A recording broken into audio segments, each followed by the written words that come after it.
everything. Something about your love.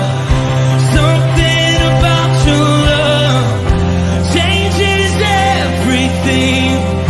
Changes everything. Something about your love. Something about your love changes everything. Changes everything. Something about your love. Something about your love changes everything. Changes everything. Something about your love. Something about your love changes everything. You turn my morning into dancing. You turn my morning into dancing. You turn my morning into dancing. You turn my morning into dancing. 'Cause your love changes everything. Your love changes everything. You turn my morning into dancing. You turn my morning into dancing. You turn my morning into dancing. 'Cause your love changes everything. Your love changes everything. Oh, there's something about your love. Something about your love changes everything in my body. Oh, something about your love. Something about your love changes everything. It changes everything. Something about your love. Something about your love changes everything. It changes everything. Something about your love. Something about your love changes everything. Changes everything. Something about your love. Something about your love changes everything. Something about your love. Something about your love changes everything.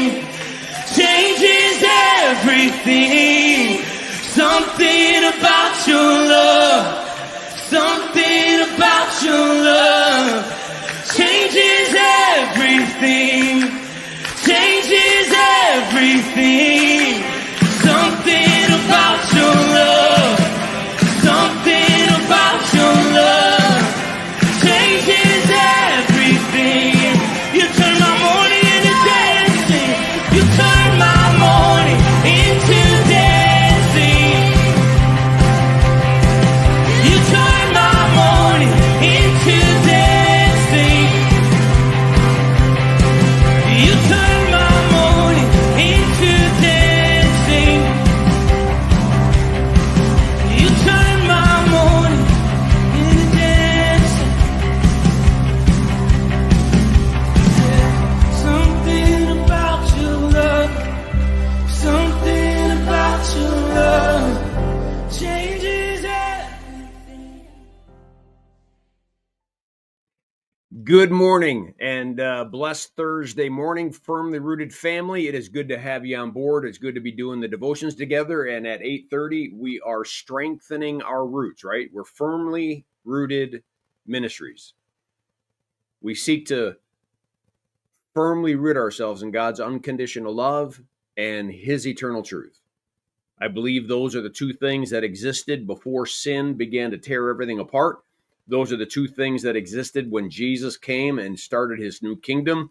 And those are the two things that are going to exist into eternity, in a new heaven and a new earth. God's unconditional love and His eternal truth. All right, let's see who's on board, and then we're going to finish getting through Mark chapter 5. We dealt with the woman that had the flow of blood for 12 years and her healing. But this whole thing began with Jairus, a synagogue ruler that wanted Jesus to come to his house to heal his daughter who was dying. But let's say hi to a few people. Ken Gooch, good morning. Chuck B, good morning, family. Emily Connolly, good morning. Look at that. I'm out there on Facebook. That's nice. Vivian Davis, good morning. I'm also out on X. Bert Reggiani, good morning. Alice, good morning. Connie, good morning. Jody Glenn, look at all these people. Jody, good morning. Christy Bibes, good morning. Hey, how's Tom doing? Karen Thompson, good morning. All right, let me pull up the text so that you can see it while we go through it. And we're going to do Mark chapter 5, and we're going to go to verse 43. So let's go. The yesterday's ended with, but the woman, knowing what had happened to her, came in fear and trembling and fell down before Jesus and told him the whole truth. And he said to her, "Daughter, your faith has made you well. Go in peace and be healed of your disease." So what this is basically is a pause in his movement to go towards Jairus' house, right? He's got to stop, and he's dealing with this situation on the way to Jairus' house. And now we have to be thinking about Jairus, this synagogue leader. Put yourself in his shoes. While he was still speaking, there came the rulers from the ruler's house, some who said, "Your daughter is dead. Why trouble the teacher any further?" I wonder how many times we have said, because you didn't do it the way that I wanted you to do it, I stopped pursuing it, or I stopped it acting, or worse yet, I went to the kingdom of this world for my solution. I mean, Jairus right now could have said, oh man, I wish that this woman with the great flow of blood, I wish that she wasn't here today. I mean, this robbed me of my opportunity to have my daughter healed. Look at all the emotions he's going through. And how many times haven't we said to God, you're not making sense to me. If you would have only been here, I asked and you didn't respond. It's all wrapped up in here, isn't it? Your daughter's dead. Why trouble the teacher any further? But overhearing what they said, Jesus said to the ruler of the synagogue, "Do not fear, only believe." Do not fear is being spoken to his old nature, where doubts and anxieties and fear come from. Only believe. You stay in the same place you were before you heard those words. Why? Because I'm with you. This is powerful, everybody. So many times we just back away because what we see with our eyes tells us just stop. Jesus is saying, do not fear, just believe. I need you to walk by faith and not by sight. You came to me because you believed I could perform miracles. I'm the Son of God. Let's go. And he allowed no one to follow him except Peter, James, and John, the brother of James. Interesting, huh? We'll find that Jesus periodically will bring these three guys to things. Like in the Garden of Gethsemane, he took Peter, James, and John with him as the other disciples were back a little further. They kind of became the leaders. They came to the house of the ruler of the synagogue, and Jesus saw a commotion, people weeping and wailing loudly. Oftentimes, these would be paid mourners. The idea was you just wanted to make so much of an uproar in mourning and wailing and crying that everyone in the town would just realize how terrible this loss was. It's kind of theatrical, but it's not completely.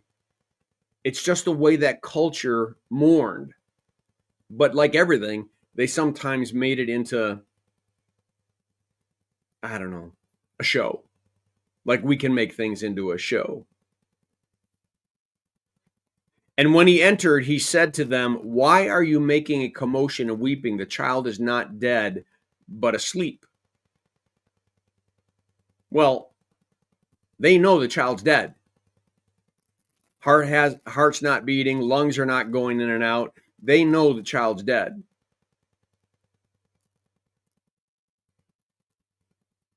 Jesus is saying, no. Mary and Martha knew Lazarus was dead. Jesus said, open up the tomb. Lazarus, come forth. There was a boy being carried in a coffin, the only son of a woman. And Jesus stopped the coffin, the movement, the procession. And they lowered the coffin, and he reached into it and pulled the boy out, this dead boy, out of the coffin, and gave him back to his mother. Don't get tied up in the word sleeping. He's trying to provide this idea that there is no such thing as death, because we're immortal. So our soul still goes somewhere. Our bodies are asleep. They're waiting for the resurrection of the body. But let's keep going. They laughed at him, but he put them all outside and took the child's father and mother and those who were with him, Peter, James, and John, and went in where the child was. Listen, oftentimes you got to push everything outside. That's why oftentimes it's Sunday morning, I will pray that there is any spiritual force that is not of the kingdom of God be pressed outside, so that only his spirit and his angels are around us. We don't play with the enemy. We go to war against the enemy. And so if ladies mourning, people mourning are being used, get them out of here. If someone is saying, no, she's already dead, get them out of here. You listen to me. Keep your eyes focused on me. I'm the author and perfecter of your faith. Stop listening to everything else and listen to me. It's why we firmly root ourselves in his word, his eternal truth. Taking her, the girl, by the hand, he said, Talitha cum, which means little girl, rise. Get up.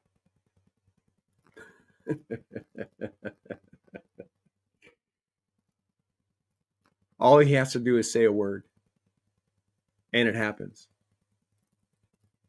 He defies even the laws of physics and the laws of nature. He defies them. He restored life put the soul back into this body. And immediately, there's Mark, immediately the girl got up and began walking, for she was 12 years of age, which is significant in that realm of bar mitzvahs and how you looked at adulthood and those kinds of things. And they were immediately overcome with amazement. Immediately. This general made a statement. This general performed an act, and look at how he just did it. He just did it with authority and power, and bam, it's happening. Now everybody is amazed. And he strictly charged them that no one should know this, and told them to give her something to eat. Why should no one know this? It's not time yet. I don't need the whole world to know this. I'm trying to, in some ways, Jesus is trying to be on the download so that he can do the most training that he needs to do with his disciples. The time will come when all of this will bust out. We are his disciples. And he wants to train us into life. Beyond faith, beyond believing in Jesus, he wants us to now live by that same faith. Not just have faith, now institute it. Live by it. Become more loving. Love God with your whole heart, whole mind, whole soul. Love your neighbors yourself. Do unto others as you would have them do unto you. Love your enemies and pray for those who persecute you. Be my witnesses. Be like me. Put me on. It's why we say every day, May someone see Jesus in us today. Just imagine if the woman or Jairus would have said, "Oh, teacher, it's no use." And maybe inside that's exactly what he thought. And Jesus told him, "Stop. No disbelief, no fear. Believe. Walk in faith. Restore the same faith you had before you heard those words, the same faith that brought you to get me. I told you I was going to your house. Let's go." Where's God saying that to you today? Where are we at risk of letting go and going, no, he's never going to do anything. It's never going to change. And he is saying, stop. Stop being anxious. Stop being fearful. Stop doubting. Don't rely on your senses. Rely on me and my word. All right. I think I'll leave it at that. We're going to be back at 9 o'clock for prayer. Who else came on here at the end? Karen Thompson, good morning. My sister Trish, good morning. Brian Vlaming, good morning. Saints, Diane Giroux, good morning. All right. Great to have all of you. I hope that this devotion was a blessing to you. Have a great day. Make it a firmly rooted day, and may someone see Jesus in us today. Peace.